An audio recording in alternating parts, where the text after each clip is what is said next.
Welcome to the Line Life podcast. I'm Jeff Postlethwaite, senior editor of T&D World, and today we're bringing you more stories of the grit, courage, and inspirational teamwork that it takes to be a line worker. Hi, this is Amy Fishbach, field editor for T&D World magazine. Thank you for tuning in to the Line Life podcast.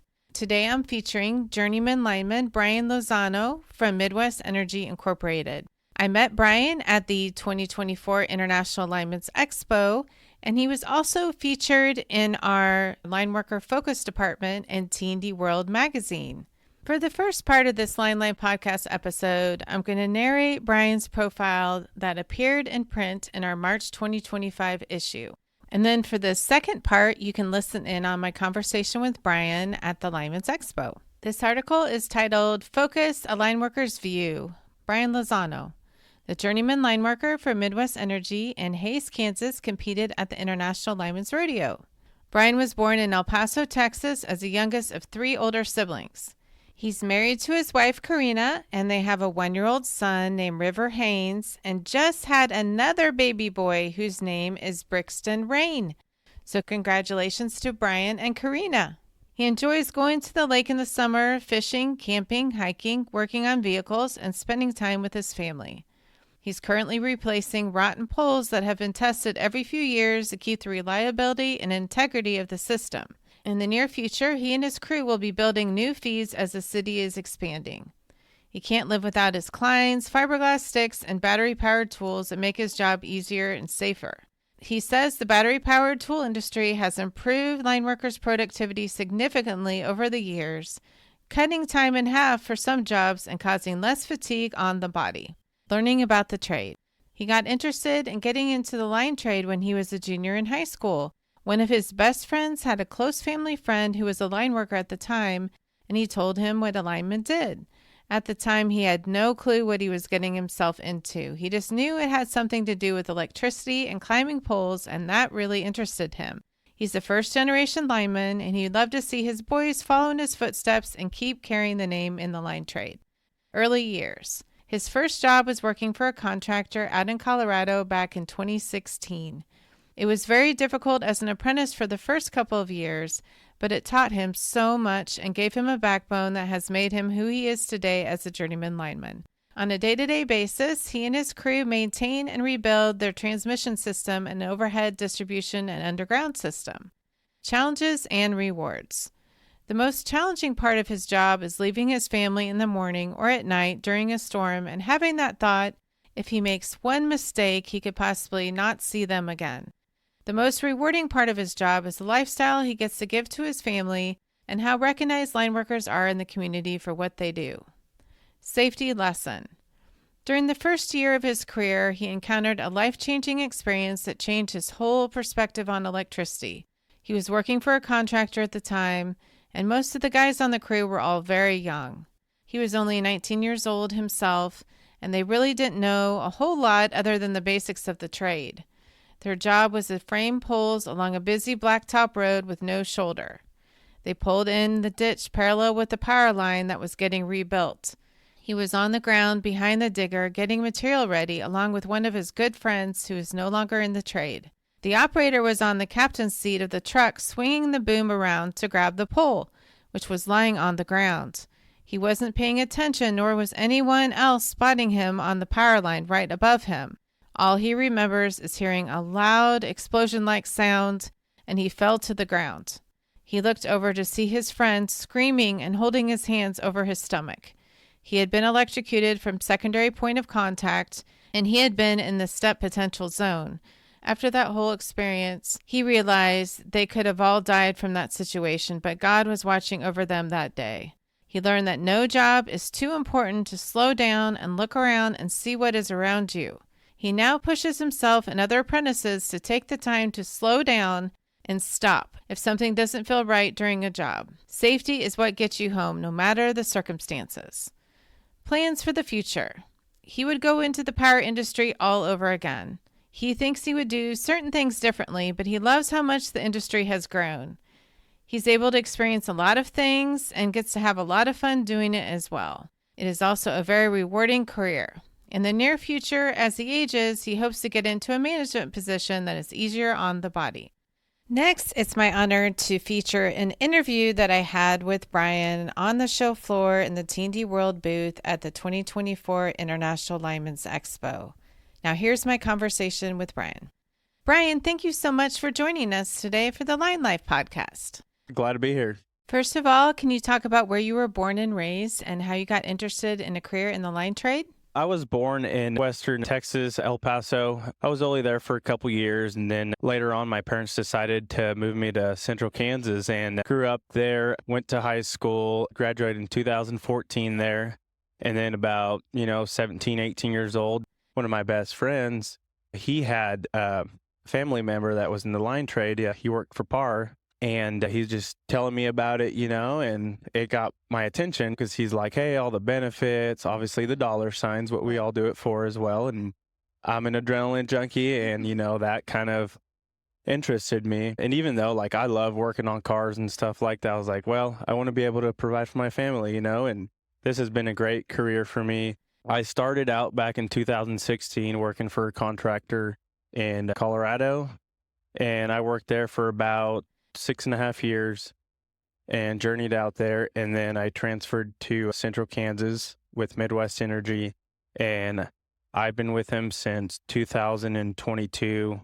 And it's been a great career so far there. They're a great company. And then we just had our boy last year. He just turned 1. It's nice being able to go home, work an 8-to-5 job and still go see your family. But I do recommend going contracting. It kind of gives you a backbone a little bit. You get to experience a lot of different scenarios and the different ways of doing a job. There's a saying that we have in the trade, there's multiple ways to skin a cat. So, yeah, I love this career. I would recommend it to anybody, but obviously it's not for everybody. I mean, there's heights, there's a lot of dangers, but, we have over the years evolved with safety equipment, tools, training that we take on, and it used to be all about, production, and now it's kind of dwindled down to safety, with all the deaths and accidents that have happened. But yeah, I mean, every day I learn something new, and I'm never opposed to learning new safety methods. So Brian, talk about what a day in the life is like for you right now. Right now, with it being a cooperative, we just install new services and service our own territory, whether it's, replacing rotten poles, cross arms, and then, we have storms, a lot of wind in Kansas. Yes, I'm from Kansas City, and it's the same here too. So, and where we live, it's obviously really flat and dry grass, and a lot of dirt blows around and whatnot. But yeah, I mean, even though it's for a co-op, we still hit it hard. We have fun with each other. We all are involved outside of work as well. And, that's kind of a relationship that you build in this trade is you're your brother's keeper. And, you spend more time with your coworkers than you do your own family some days. Absolutely. So let's talk a little bit about storms. What is some of the severe weather that you get in your service territory? In our service territory, we mainly, just our system, but we do mutual aid as well. A lot of wind, tornadoes is basically it. But in the past, when I was contracting, we went to the hurricanes, and, the companies we were contracting for would help them as well. And I mean, you work shifts anywhere from 16-hour days to the longest one I have worked has 36 hours straight. What was that like for you? You become delusional. I'm not going to lie. Yeah. And you don't eat, you don't even care where you sleep, as long as, you can get 20 minutes of shed eye. Sometimes you just got to pull over and get a little bit because, you're drowsy, but then you're trying to get home, and yeah, that becomes, a safety hazard. But, we get accustomed to these scenarios and situations we get put in, and not everyone can do that. But, while you're working and stuff, obviously, we're drinking energy drinks, coffee, and, you're trying to restore people's power. And once that customer comes out, and they're like, oh, thank you so much. It just kind of warms your heart up. Hey, I'm doing something good for the community. And that's really rewarding, Absolutely. in my career. And Brian, now can you talk a little bit about the tornadoes and some of the destruction caused by those? I'm sure it can be heartbreaking sometimes to see the aftermath of those tornadoes. Yeah, it is. I haven't been in a scenario where obviously I've seen dead people. Yeah. But I know there's others that have been in that situation, and just hearing about, how hard it is to be able to, see young kids. And yeah, I don't know if I would ever be able to, or how I would handle that. It would be hard for sure. But obviously there's a lot of mess, and pretty much it's hard to salvage parts. You pretty much start from scratch in a way, and the cleanup is not fun. What is your most memorable storm of your career so far? I would say, I went out to a hurricane about in 2019 in Florida. That was the first hurricane I had been a part of in my career. And, being able to go across the country, you drive 30 plus hours, and trying to just get there is even hard, because you got trucks breaking down. They only go 65 miles an hour.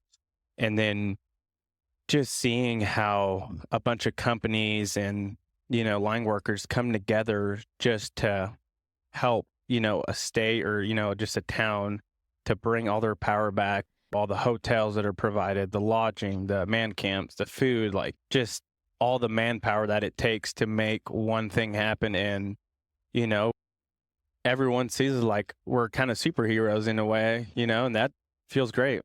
Now let's talk about some of the challenges and rewards in the utility industry. What do you think some of those are for you? In the utility industry, I guess the challenges are obviously you don't get a bunch of overtime. You still get some, but if you're just out there trying to make a bunch of money, go contracting, there are some utilities that give you a lot of overtime, but where we're at, it's obviously not that big of a city, so you're not going to have a whole lot going on. But, the rewarding part about that is if you have a family, you get to go home every day. Or if you have doctor's appointments, like my wife, she's pregnant right now. We're about to have our second boy, and it's really nice getting to go to all those doctor's appointments. And when she's not feeling good and she's like, hey, like, can you please come home and, watch her son? Mm-hmm. Like, our boss is really cool about that. And like, yeah, hey, take time off, go home and go be with your family. That's fantastic. And then, Brian, can you talk about the importance of the safety in the line trade? I would say just being a part of all the training that, our company provides, and them not sparing a dollar for the equipment that we get to use, the rubber gloves, the sleeves, the clothing. And I used to work for a company that didn't really do that. Mm-hmm. And, it's kind of sad sometimes that, they have to put a dollar sign on safety equipment or how much it costs, even in the line trade. Like, you can compare two of the same types of tools outside of line work and inline work. It's 4 times the cost. And Sure. But that's just part of it. It's a demand, and we all need electricity, so they're going to upcharge all those tools. And then, Brian, what are your plans for the future? Do you want to move into management, or do you like working out in the field? Right now, I'm 28 years old. I would still like to stay in the field for at least another 15 years, and then eventually move up in a management spot, and then, become a foreman. Hopefully sooner than later, be able to pass my knowledge down to the young apprentices and from, my superiors that I have learned from, and just passing that knowledge down and keep it going. And then, Brian, let's talk a little bit about your family. I know you have a wife, Karina, and you have a 1-year-old son named River Hayes with a baby boy on the way. River Hayes and my wife, Karina, obviously they're the main reason why I do my job safely, because, we've all done cowboy stuff, and, it kind of makes you second think when you're up in the bucket or even down on the ground, just your head's on a swivel, because at the end of the day, you need to go home to them. And if I make a mistake, it's going to affect them more than it will me. Yes, absolutely. And then, Brian, what do you like to do in your free time when you do have some free time? Yeah, so when we like to do a lot of camping, and I like to fish. Mm-hmm. We used to go to the sand dunes a lot, but, obviously with a baby and toddler in the picture, that's kind of hard to be out in a side by side. But we just mainly like to just camp out, go out to the lake and be with friends and family. So talk about the sand dunes. I don't think I've ever been there before. Where are those located? So we would go to Oklahoma, and then I've been to some in Idaho. Those are huge, and that's pretty crazy up there. I mean, they have like 400-foot tall dunes, but yeah, you just have paddle tires on your machine, and it kind of helps you get up the hills and whatnot. That sounds like a lot of fun. Yeah, it's like I said, I'm an adrenaline junkie, and sometimes I need to kind of slow down because I am getting up there in age, and my body starts to reflect. You're 28. You are not getting up in age at all. So, Brian, beyond the sand dunes, do you like to do any kind of sports or anything like that? No, I really didn't grow up. I guess I did play some sports when I was really young, but in high school, Dad wasn't really around, not because he didn't want to. So I had to, kind of step in and work and, kind of not necessarily help provide, but, if I wanted something, I had to go out and work for it. And that's kind of what has put me in the place in my life I am right now, because I never got anything handed to me. Mm-hmm. If I wanted to have a phone, I had to go out and work and pay for the phone bill. Mm-hmm. I had to go out and save money up so I could buy a vehicle. Like, I'd had to ride a bike sometimes because I didn't have wheels when I was in high school. And, I grew up really poor. So this is a great career that has provided a lot for my family. It's a big impact. That's great to hear. And then, Brian, who are you competing with on the Journeyman level at the International Lineman's Rodeo? So it'll be two of my coworkers, Nathan Shippers and Keaton Augustine. They're both journeyman linemen. Okay. Nathan has been in the trade for, I want to say, over 15 plus years, and Keaton about 5.5 or so. So have you ever competed at an International Lineman's Rodeo before? No, this is actually my first time ever coming to a lineman's rodeo. Well, welcome. So I am excited. And what do you think of the International Lineman's Rodeo Week so far? I'm sure it takes a lot of people to get this organized because there is a lot of people around here. Mm-hmm. So, you're going to have a lot of fun. I am excited. And then I know you and your wife have a baby on the way. Do you guys have any names picked out? So we actually have two different names picked out, Brixton or Everest. We kind of like non-traditional names, just a little different. We like kind of standing out in a way, don't want to be like everybody else. Love it. Well, thank you so much, Brian, for joining us for the Line Life podcast. And before we go, is there anyone you want to give a shout out to on this episode? Just a shout out to mainly my mom, honestly, because I wouldn't be the man I am today if it wasn't for her. And also my father. I've had a lot of his support throughout the years. And my wife, she gets to deal with all the crazy adventures that I put her through and all the ideas. And so, yeah, she's my number one supporter. And obviously, the company I work for now for paying us to come out here and, obviously have a fun time and be able to represent the company in a professional manner. Well, Brian, thank you so much for being on the Line Life podcast. I really enjoyed talking to you today. To learn more about Brian, make sure you check out the March 2025 print issue, which has a picture of him and his family. And if you are a journeyman line worker and want to be profiled in a future Focus a Lineworker's View, please email me at amyfishbach@gmail.com with your name, title, company name, and a little bit about yourself and a photo of you working out in the field. And we will put you in the spotlight in our magazine. The journeyman line workers who are profiled in our line worker focus department and the apprentices who are featured in our Faces of the Future department receive a free Milwaukee tool package for their dedication to the line trade. Let's put some more journeymen and apprentices in the spotlight. Also, stay tuned to the Line Life podcast as we will continue highlighting our apprentices in our Faces of the Future series, including Luis Gutierrez from ComEd. Thanks again for listening to the Line Life podcast. This episode of the Line Life podcast was written, recorded, and edited by Amy Fishbach. It was produced by Jeff Postlewaite. That's me. To listen to past episodes, visit www.tdworld.com/podcasts or find us at Podbean. You could also drop us a voice memo or message at linelifepodcast@gmail.com with your comments on this episode. We'd love to hear from you.